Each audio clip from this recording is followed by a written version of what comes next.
ভিন রাজ্য থেকে ইছাপুরের বাসিন্দা এক যুবককে অস্ত্র ব্যবসার সঙ্গে যুক্ত থাকার অভিযোগে গ্রেপ্তার করল নোয়াপাড়া থানার পুলিশ। এই খবরটি নিবেদন করছে স্বামী বিবেকানন্দ ইউনিভার্সিটি। আপনার সন্তানের স্বপ্নের ভবিষ্যৎ গড়ে তোলার একমাত্র সঠিক ঠিকানা। যোগাযোগ 7044086270।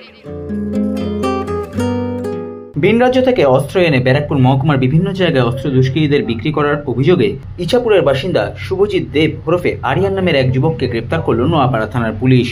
রবিবার ধৃতকে ব্যারাকপুর আদালতে পেশ করা হয় নোয়াপাড়া থানার পুলিশের পক্ষ থেকে। আপনি ধরলেন না দাদা পুলিশ? বাড়ি কি বললো?